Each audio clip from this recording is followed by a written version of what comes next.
नमस्कार बच्चों, एक बार फिर से स्वागत है आपके अपने चैनल आरएमए टॉपर्स एकेडमी में। सबसे पहले तो मैं पूछना चाहूंगा कैसे हैं आप लोग और कैसी चल रही है आप लोग की पढ़ाई।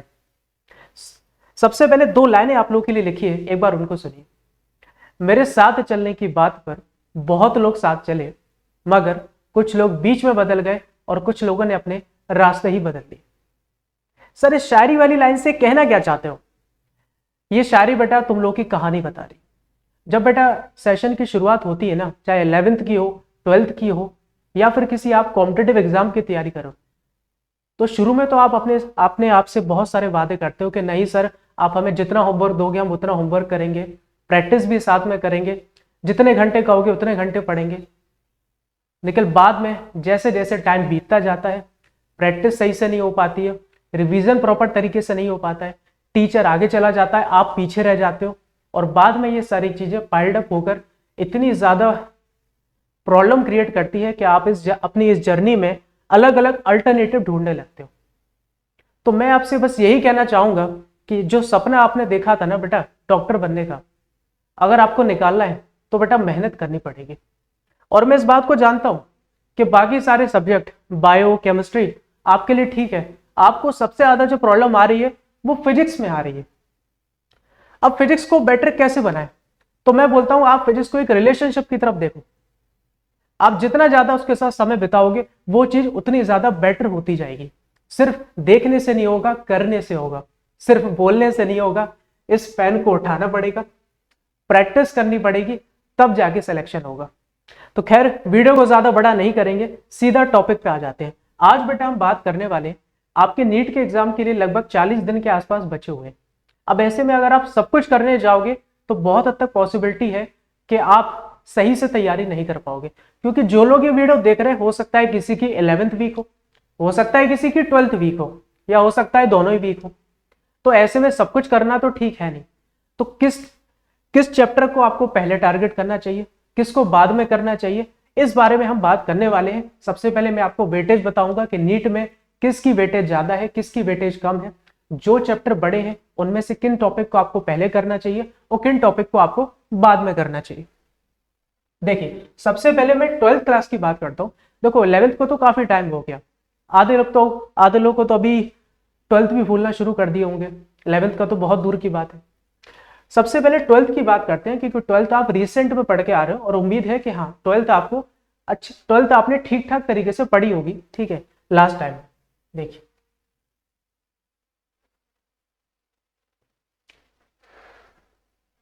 ये बेटा आपकी वेटेज है क्लास 12th से। अगर आप वेटेज पे फोकस करोगे तो देखो, dual nature of matter radiation atom nuclear, ये आपकी बेटा पूरी मॉडर्न फिजिक्स।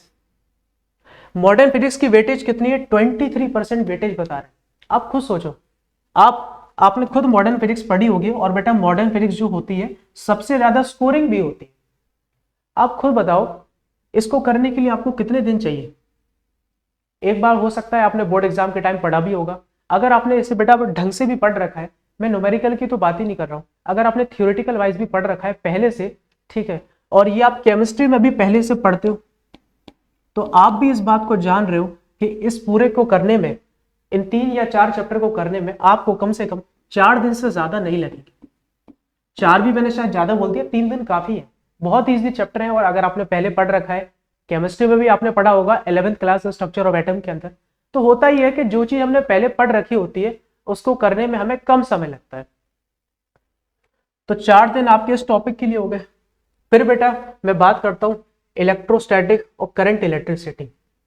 देखिए बेटा, ये वही बात मैं बोल रहा हूं कि 12th क्लास अभी आप रिसेंट में पढ़कर आ रहे हो, तो क्या है ना कि जो चैप्टर आपने पढ़ रखे हैं उन पर आपकी कमांड ज्यादा होगी, तो इनको आप पहले जरूर कवर कर लीजिए, ठीक है। क्योंकि जो देखिए 11th क्लास हो सकता है आपने सही से ना पढ़ी हो, या हो सकता है पढ़ी हो तो 1 साल वैसे भी उस बात को हो चुका है तो भूल भी गए होंगे। इसलिए बेटा कम से कम 12th का पार्ट अपना जरूर मजबूत कर लो, क्योंकि अगर 12th ही मजबूत है बेटा तो 100+ मार्क्स तो आपके यही हो गए। 11th कैसे करनी है वो फिर मैं बता रहा हूँ, ठीक है। फिर बेटा आपका करंट इलेक्ट्रिसिटी हो गया, चैप्टर आपने पढ़ा होगा, आप बस क्वेश्चन प्रैक्टिस की तरफ जोर डालिए, ठीक है।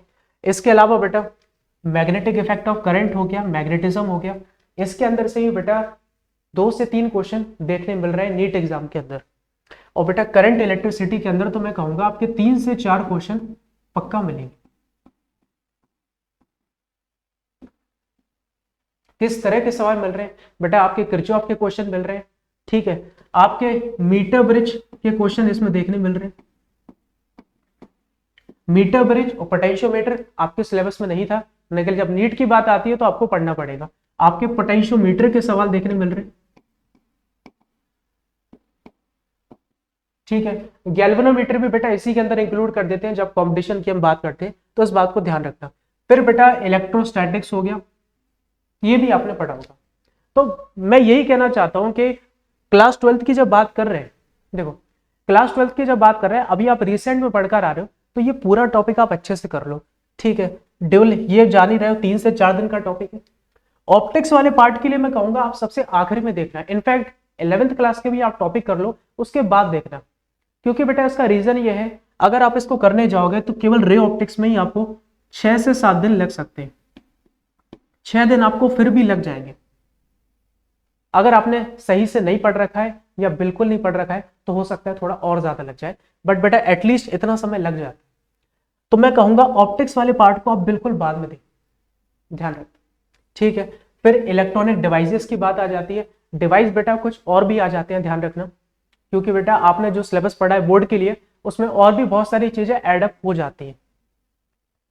जैसे सेमीकंडक्टर आपका चैप्टर था, तो सेमीकंडक्टर के अंदर आपका ध्यान रखना जीना डायोड आ जाता है, जीना डायोड के बाद आपका बेटा लॉजिक गेट आ जाता है, ये सारी चीजें भी आपको पढ़नी पड़ेंगी। इसलिए मैं बोल रहा हूँ कि आप 12th का पार्ट पहले कंप्लीट करो।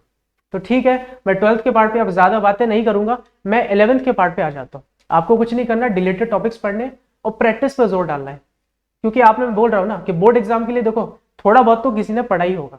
ऐसा नहीं हो सकता कि किसी ने बिना पढ़े बिल्कुल एग्जाम दिया हो सकता है किसी ने ज्यादा अच्छे से किया हो सकता है किसी ने ठीक तरीके से, या हो सकता है किसी ने कमजोर तरीके से। बट बेटा वही बात है, हमारे दिमाग का सिस्टम थोड़ा इस तरीके से रहता है कि अगर हमने कोई चीज पहले से पढ़ रखी है तो उसको करने में हमें दूसरी बार या तीसरी बार कम समय लगता है। इसलिए बेटा इस पार्ट को आप पहले करो, ठीक है। अब बात करते हैं 11th क्लास की। 11th क्लास में मामला थोड़ा सा खराब है। क्या होता है ना कि 12th में तो बोर्ड्स रहते हैं तो हम लोग बड़े अच्छे तरीके से पढ़ते हैं, लेकिन 11th में सीरियस होते नहीं।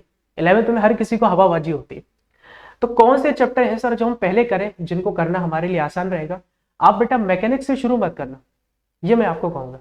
मैकेनिक्स बेटा एक टफ पार्ट है और बेटा उसमें बेसिक मैथमेटिक्स भी बहुत ज्यादा इन्वॉल्व होती है, जो आपको सबसे पहले पढ़ाई जाती है 11th क्लास के। अब हो सकता है किसी ने पढ़ रखी हो, नहीं पढ़ रखी हो, लेकिन मैं आपको सजेस्ट करूंगा कि प्लीज आप उसको मत करना, ठीक है। तो सर कौन सा टॉपिक करें, मैं आपको बोलता हूं, देखना ध्यान से। आप बेटा क्या करो, फिजिक्स के अंदर थर्मोडायनेमिक्स,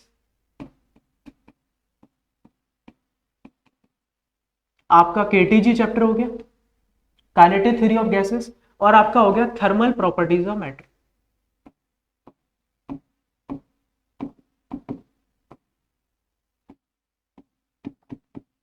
जैसे ही आपका 12th का पार्ट हो जाता है, जैसे ही आपका 12th का पार्ट कंप्लीट हो जाता है, जो भी इसमें कमी बची है, तो आप सबसे पहले इन 3 चैप्टर को टारगेट करो, थर्मोडायनेमिक्स, केटीजी और थर्मल प्रॉपर्टीज ऑफ मैटर। इनमें से बेटा क्वेश्चंस देखने आपके मिल रहे हैं, ठीक है, अच्छी खासी इनकी वेटेज भी कवर हो रही है।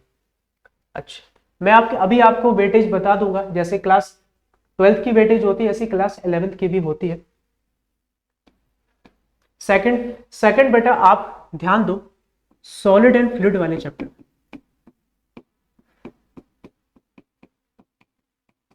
मैकेनिकल प्रॉपर्टीज ऑफ सॉलिड अलग चैप्टर है, फ्लूइड अलग चैप्टर है, लेकिन कई बार हम दोनों को मिलाकर ही पढ़ लेते हैं। तो बेटा अगला नंबर आपका इन चैप्टर्स पे होना चाहिए। मैं क्यों इन चैप्टर्स को पहले बोल रहा हूं, क्योंकि बेटा मैं इनको पढ़ने के लिए आपको किसी भी बेसिक मैथमेटिक्स की जरूरत नहीं, इसलिए आपसे रिक्वेस्ट है कि आप इनको पहले जरूर पढ़िए।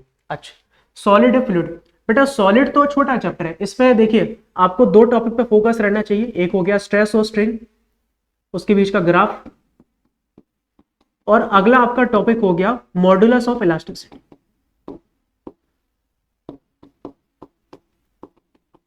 लेकिन जब फ्लूइड की बात करते हैं तो फ्लूइड एक बड़ा चैप्टर है। तो देखिए फ्लूइड बड़ा चैप्टर है, और अगर आपको लग रहा है, आप कोशिश करिए कि पूरा कर लीजिए, ठीक है, कराना मुझे है, आप उसकी टेंशन मत लो, लेकिन कोशिश करिएगा कि साथ साथ मेरे पूरा कर लीजिएगा। लेकिन फिर भी काफी बड़ा चैप्टर है, अगर आप पूरा पढ़ने जाओगे तो कैसे टारगेट करना है देख लो।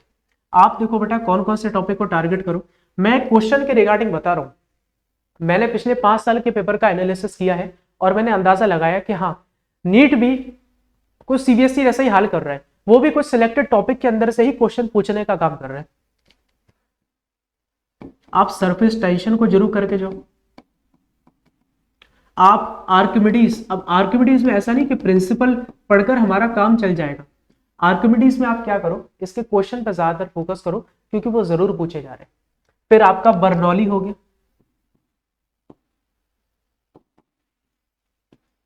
ये कुछ सिलेक्टेड टॉपिक्स हैं जिनको जो आपको अच्छे से आने चाहिए। फिर मैं इसमें विस्कोसिटी भी इंक्लूड कर देता हूं। इन टॉपिक्स पे आपको ज्यादा अच्छे से जोर डालना है। ध्यान रखना बेटा, जब मैं टॉपिक्स की बात कर रहा हूं तो ऐसा नहीं है कि आपने थ्योरी पढ़ ली और आपका काम हो जाएगा। आपको इनके नोट्स बनाने पड़ेंगे और साथ में प्रैक्टिस भी करनी पड़ेगी, क्योंकि आप भी जानते हो बेटा 50 क्वेश्चन आपके नीट के एग्जाम में जो आने हैं उनमें से 95% आपके न्यूमेरिकल होते। तो अगर आप न्यूमेरिकल से अब भी भागने की कोशिश करोगे तो क्या होगा, कुछ नहीं होगा। ठीक है, सॉलिड एंड फ्लूइड की बात हो गई। ऑसिलेशन और वेव को अभी मैं थोड़ा साइड में रख रहा हूं बेटा, क्योंकि वो थोड़े से कठिन चैप्टर हैं और उनमें बेसिक मैथमेटिक्स बहुत ज्यादा इन्वॉल्व होती है। अभी मैं मैकेनिक्स की तरफ आता हूं। अच्छा बेटा, मैकेनिक्स से पहले आपका एक खास चैप्टर और है, यूनिट एंड मेजरमेंट।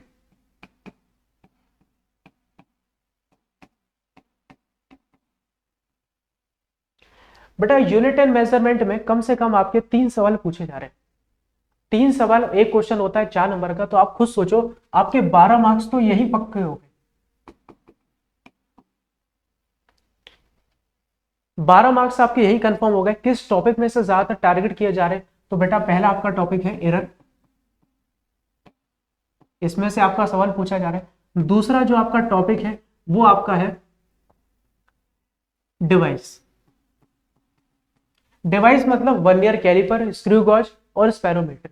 मैं देखने की ये टॉपिक आपके सीबीएसई के सिलेबस के अंदर नहीं है, वहां से डिलीटेड है। वहां पर केवल आपको 2 टॉपिक पढ़ाए जाते हैं, एक डायमेंशन हो गया और दूसरा आपका टॉपिक है सिग्निफिकेंट एरर। बट बेटा नीट के अंदर ज्यादातर जो सवाल पूछे जा रहे हैं इन 2 टॉपिक से ही पूछे जा रहे हैं, आप इस बात को ध्यान रखें। ठीक है, उसके बाद बेटा मैकेनिक्स की तरफ जैसे हम आ जाते हैं, जैसे अगला चैप्टर आपका है motion in a straight line.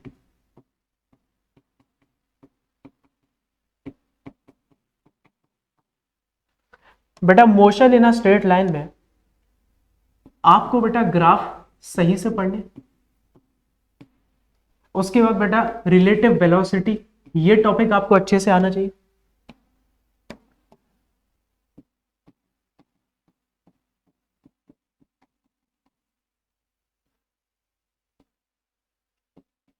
और बेटा आपको इक्वेशन की मदद से ये पता होना चाहिए कि अगर हमें डिस्प्लेसमेंट की इक्वेशन दे रखी है तो उससे हम वेलोसिटी कैसे निकाल सकते हैं, एक्सेलरेशन कैसे निकाल सकते हैं। ये सारी बात मैं आपको बता दूंगा, उसकी आप टेंशन मत लो। ठीक है, क्योंकि टॉपिक अल्टीमेटली मैं ही कराऊंगा। आपको मुझे क्या करना है, बस बेटा नीट के एग्जाम के एंड तक कनेक्टेड है और पेपर देकर जब आओगे तो आप खुद कहोगे कि सर आपकी वजह से पेपर बहुत बढ़िया। खैर आगे देखते हैं बेटा, अगला चैप्टर आपका आ जाता है मोशन इन अ प्लेन।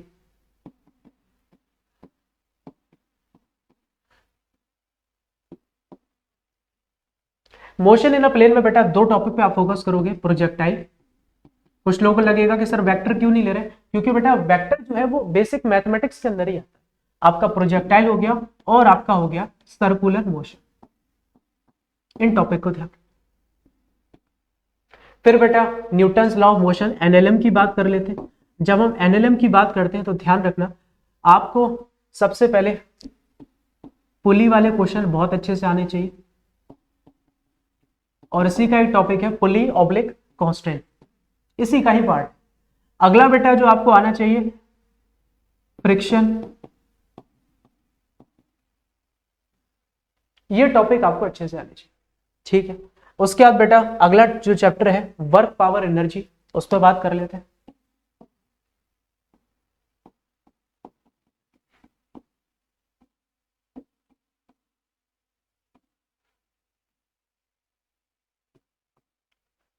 जब बेटा वर्क पावर एनर्जी की बात करते हैं तो आपको 2 टॉपिक पे ज्यादातर फोकस करना है। पहला आपका है वर्क एनर्जी थ्योरम, इसको मैं ऐसे करके लिख देता हूं, और दूसरा बेटा यहां पर जिस टॉपिक के अंदर से सवाल पूछे जाते हैं वो है relation between relation between momentum and kinetic energy. Relation तो बड़ा सिंपल है बच्चों, लेकिन इसके अंदर से जो सवाल पूछे जाते हैं वो इंपॉर्टेंट है। आपसे ऐसे सवाल पूछे जाते हैं कि जैसे काइनेटिक एनर्जी 100% बढ़ा दी तो मोमेंटम कितना परसेंट बढ़ जाएगा, मोमेंटम इतना परसेंट बढ़ा दिया तो काइनेटिक एनर्जी कितनी परसेंट बढ़ जाएगी। इन बातों को आपको ध्यान रखना। अगला अगला बेटा आपका आ जाता है मोस्ट इंपॉर्टेंट और भैया खतरनाक चैप्टर की कैटेगरी में आता है, रोटेशनल मोशन। रोटेशनल मोशन में बेटा आपको जो फोकस करना है, आपको थ्योरम अच्छे से आनी चाहिए, पैरेलल और परपेंडिकुलर एक्सिस थ्योरम। आपको सेंटर ऑफ मास वाला टॉपिक अच्छे से करके जाना है, और उसके बाद आपको मोमेंट ऑफ इनर्शिया भी करके जाना।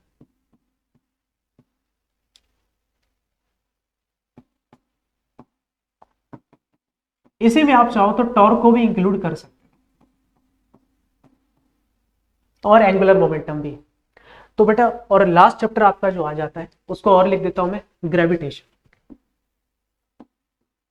बेटा हो सके तो ग्रेविटेशन को पूरा ही करके जाना, ठीक है, ग्रेविटेशन को पूरा ही करके जाना। फिर भी मैं कहूंगा, मैंने जो फिर से वही बात है, मैंने पूरा एनालिसिस पेपर का किया है और मैं यही कहूंगा कि अगर इसके अंदर से आपके पास समय नहीं बच रहा, आपको लग रहा है कि नहीं सर नहीं हो पाएगी बात, तो फिर आप ऐसा करना, आप वेरिएशन इन जी पढ़ के चले जाना।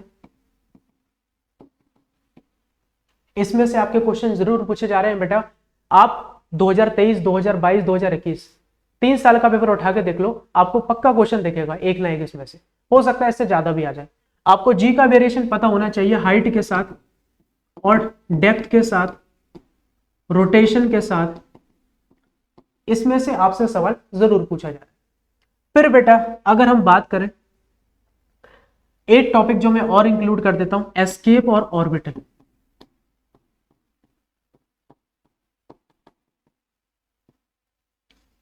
इसमें से भी सवाल आपसे पूछा जा सकता है, लेकिन फिर भी मैंने जो पेपर का एनालिसिस किया है उस हिसाब से ये ज्यादा इंपॉर्टेंट है।